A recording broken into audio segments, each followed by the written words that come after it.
Perkenalkan, nama saya Oktavidia. Di sini saya akan membuat video praktikum rancangan percobaan dengan materi RAL atau rancangan acak ungkap.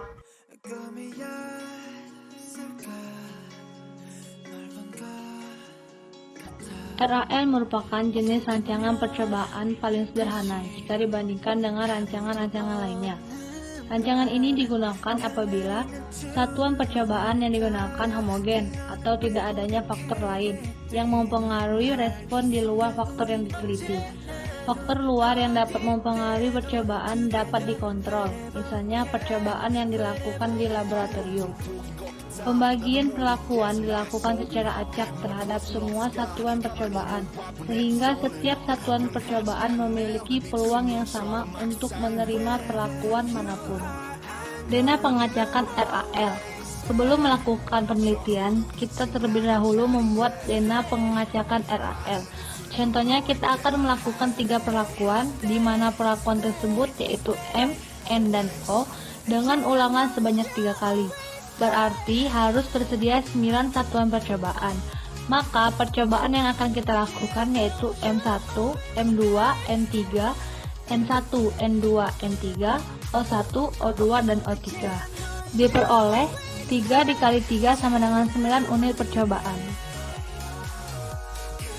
Untuk membuat dena pengacakan RAL bisa menggunakan metode undian. Pertama, buatlah undian dari 9 potong kertas dan tulislah dengan kode masing-masing percobaan. Lakukan pengundian secara acak. Kemudian, urutkan hasil pengundian pada tabel sampai semua undian telah selesai diundi. Maka diperoleh hasil acak yaitu M2, O1, M1, N3, M3, O2, O3, N2, dan N1. Tahap analisis RAL. Sebelum melakukan perhitungan, ada baiknya kita koleksikan data terlebih dahulu. Selanjutnya, tentukan faktor koreksi atau FK dengan rumus FK sama dengan Y kuadrat dibagi R dikali T, di mana Y merupakan jumlah total, R merupakan ulangan, dan T merupakan perlakuan. Selanjutnya, tentukan derajat bebas atau DB, hitunglah jumlah kuadrat atau JK, hitunglah kuadrat tengah atau KT, hitunglah F hitung, dan tentukan F tabel pada tabel F. Tentukan koefisien keragaman atau KK. Bila KK lebih besar dari 20%, berarti data tidak berdistribusi normal dan harus dilakukan transformasi data. Tabel ansira. Pada tabel ansira terdapat sumber keragaman DB, JK, KT, F hitung, F tabel. Untuk mencari DB perlakuan dengan rumus T dikurang dengan 1. Untuk DB total, R dikali T dikurang dengan 1. Untuk DB galat, yaitu DB total dikurang dengan DB perlakuan. Untuk mencari KT perlakuan dengan rumus JKP dibagi DB perlakuan. Sedangkan untuk mencari KT galat dengan rumus JKG dibagi dengan DB galat. Untuk mencari F hitung menggunakan rumus KT perlakuan dibagi dengan KT galat. Keuntungan dan kerugian RAL. Keuntungan RAL. Yang pertama, banyaknya perlakuan dan ulangan hanya dibatasi oleh banyaknya satuan percobaan. Yang kedua, analisis sederhana. Yang ketiga, ulangan boleh berbeda-beda. Kerugian dari RAL yaitu 1. Sering kali tidak efektif. 2. Galat percobaan mencakup seluruh keragaman antar satuan percobaan, kecuali yang disebabkan oleh perlakuan. Sebelum melakukan penelitian dengan metode RAL, kita harus membuat hipotesis terlebih dahulu, di mana H0 untuk perlakuan tidak berpengaruh terhadap respon yang diamati. H1 paling sedikit ada sepasang perlakuan yang berbeda. Contoh soal RAL.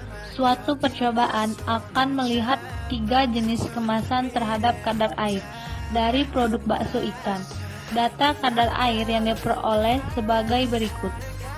Untuk nilai kadar air pada kemasan A ulangan 1 yaitu 98, kemasan B ulangan 1 91, kemasan C ulangan 1 96, kemasan A ulangan 2 97, kemasan B ulangan 2 90, kemasan C ulangan 295, kemasan A ulangan 399, kemasan B ulangan 393, kemasan C ulangan 397. Pada soal tersebut, hipotesisnya yaitu H0 diduga jenis kemasan tidak mempengaruhi kadar air produk bakso ikan.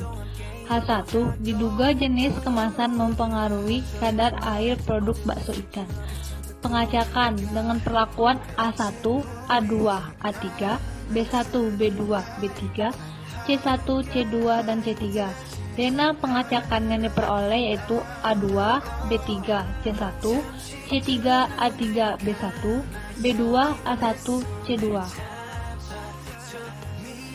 Selanjutnya, buatlah tabel data sebagai berikut dan jumlahkan nilai kadar air pada kemasan A dari ulangan 1 sampai 3, kemasan B dari ulangan 1 sampai 3, kemasan C dari ulangan 1 sampai 3. Kemudian jumlahkan nilai ulangan 1 dari kemasan A sampai kemasan C, ulangan 2 dari kemasan A sampai kemasan C, ulangan 3 dari kemasan A sampai kemasan C. Selanjutnya, totalkan semua nilai kadar air dari kemasan A ulangan 1 sampai kemasan C ulangan 3. Kemudian, carilah rata-rata pada nilai kadar air tersebut. Selanjutnya, kita mencari FK dengan rumus Y kuadrat dibagi R dikali T, di mana telah kita ketahui Y merupakan jumlah total dari kadar air, T merupakan perlakuan, dan R merupakan ulangan. Sehingga nilai FK sama dengan 856 kuadrat dibagi 3 dikali 3 sama dengan 732.736 dibagi 9 sama dengan 81.415,1. Selanjutnya kita mencari JK perlakuan dengan rumus jumlah kadar air A ditambah dengan jumlah kadar air B ditambah dengan jumlah kadar air C dibagi R dikurang FK. Hasil yang diperoleh yaitu 70,23. Untuk mencari nilai JKT dengan rumus kadar air pada kemasan A ulangan 1 dikuadratkan dan ditambah kadar air kemasan B ulangan 1 sampai dengan kadar air kemasan C ulangan 3 dikurang dengan nilai FK. Maka diperoleh hasil 78,9. Untuk mencari JK galat menggunakan rumus JKT dikurang dengan JKP, maka hasil yang diperoleh yaitu 8,67. Selanjutnya, untuk mencari nilai KT perlakuan menggunakan rumus JK perlakuan dibagi dengan DB perlakuan, di mana 70,23 dibagi 2 sama dengan 35,115. Untuk mencari KTG atau KT galat menggunakan rumus JK galat dibagi dengan DB galat. Hasil yang diperoleh yaitu 1,445. Selanjutnya yaitu mencari F hitung dengan rumus KT perlakuan dibagi dengan KT galat. Hasil yang diperoleh yaitu 24,301. Kemudian masukkan nilai perhitungan yang telah kita cari sebelumnya ke dalam tabel ansira.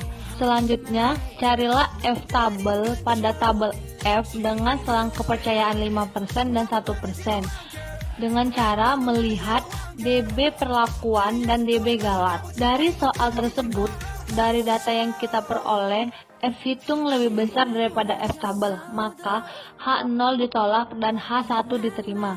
Kesimpulannya, jenis kemasan mempengaruhi kadar air produk bakso ikan. Selanjutnya, sebelum melakukan uji lanjut, kita harus mencari nilai KK terlebih dahulu dengan menggunakan rumus akar KTG dibagi Y bar dikali 100%.